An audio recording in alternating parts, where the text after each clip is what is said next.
اور بڑی عید والے دن خود رسول اللہ نے کیا خطبہ ارشاد فرمایا، یہ پیچھے الحمدللہ نحمدہ، وہ میں نے وہی پڑھنے ہیں دونوں خطبے جو حضور نے پڑھے. الحمدللہ نحمدہ ونستعینہ ونستغفرہ ونتوب الیہ ونعوذ باللہ من شرور انفسنا ومن سیئات اعمالنا، من یہد اللہ فلا مضل لہ ومن یضللہ فلا ہادی لہ، واشہد ان لا الہ الا اللہ وحدہ لا شریک لہ، واشہد ان محمدا عبدہ ورسولہ. اللہم صلی علی سیدنا محمد عبدک ورسولک وصلی علی المؤمنین والمؤمنات والمسلمین والمسلمات. ایتے ہویا حمد اور صلاۃ ایتے تک. آگے اما بعد حضور نے خطبہ مسجد نبوی شریف کے اندر کیا ارشاد فرمایا، اما بعد فرمایا حمد اور صلاۃ کے بعد فایھا الناس، فرمایا اے لوگو ما عمل ابن آدم من عمل یوم النہر احب الی اللہ من احراق الدم.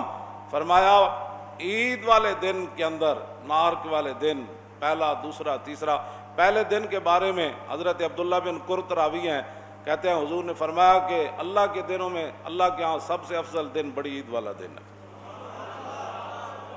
تو کہا کہ یہ یوم نار والے دن اللہ کے ہاں ابن آدم کا سب سے جو محبوب عمل ہے وہ قربانی کرنا ہے. وَإِنَّهُ لَيَأْتِي يَوْمَ الْقِيَامَةِ بِقُرُونِهَا وَأَشْعَارِهَا وَأَزْلَافِهَا. فرمایا اس لیے کہ قیامت والے دن یہ جو قربانیاں ہیں یہ اپنے سینگوں سمیت آئیں گی، اپنے بالوں سمیت آئیں گی اور اپنے کھروں سمیت آئیں گی. وَإِنَّ الدَّمَ لَيَقَعُ مِنَ اللَّهِ بِمَكَانٍ قَبْلَ أَن يَقَعَ بِالْأَرْضِ. تو حضور نے فرمایا کہ قربانی، آگے فرمایا فَطِيبُوا بِهَا نَفْسًا، اس کے بعد فرمایا قربانی خوش دلی سے کیا کرو، قربانی خوش دلی سے کیا کرو، اس لیے کہ قربانی کا خون بعد میں زمین پر گرتا ہے، اللہ کے ہاں وہ پہلے قبول ہو جاتی ہے. استفرحوا ضحایاکم فإن مطایاکم علی الصراط.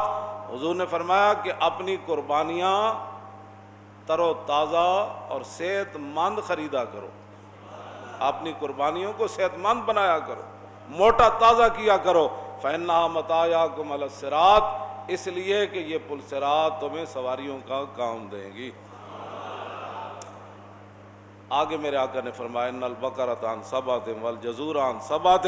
حضور نے فرمایا گائے کی طرف، یعنی گائے کے اندر بھی 7 بندے شریک ہو سکتے ہیں، یعنی گائے 7 بندوں کی طرف سے ہو سکتی ہے، اونٹ بھی 7 بندوں کی طرف سے ہو سکتا ہے. من ذبح قبل الصلاۃ فانما یذبح لنفسہ. حضور نے فرمایا جس نے نماز عید پڑھنے سے پہلے جانور ذبح کر دیا اس نے اللہ کے لیے قربانی نہیں کی، اس نے اپنی ذات کے لیے گوشت بنایا. ومن ذبح بعد الصلاۃ قد تم نسکہ واصاب سنت المسلمین. حضور نے فرمایا کہ جس بندے نے قربانی کی نماز عید پڑھنے کے بعد اس کی قربانی بھی اللہ کے ہاں قبول ہے اور اسلام کا یہی راستہ ہے. ایام التشریق، لو جی کھان پین، کباب، پاوے، مچھلیاں، دستیاں، یہ تو گل ٹھیک ہے، میرے آقا نے جو فرما دیتا اتنے اسی تو کوئی تبصرہ نہیں کر سکتے. لیکن حضور نے ایک تیسری گل بھی فرمائی. آگے حضور نے کیا ارشاد فرمایا، فرمایا ایام التشریق ایام اکل و شرب و ذکر اللہ. حضور نے فرمایا یہ جو ایام تشریق ہے یہ کھانے کی بھی دن ہے اور پینے کے بھی دن ہے، کھانے پینے، لیکن آگے فرمایا وہ ذکر اللہ، لیکن اللہ کے ذکر کی بھی دن ہے. ادھر تکے بنائے جا رہے ہیں، ادھر نماز، جناب نماز دا ٹائم جا رہا ہے، اذان ہو رہی، گپا ماری رہیاں، ہوش ہوش کیتی جا رہی، اوہ جی قربانی کا گوشت.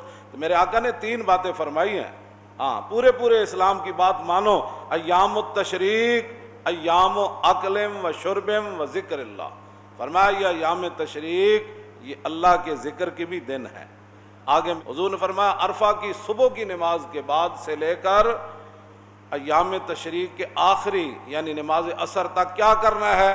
اللہ اکبر لا الہ الا اللہ واللہ اکبر وللہ الحمد. یہ جی پہلا خطبہ حضور کا مکمل ہو.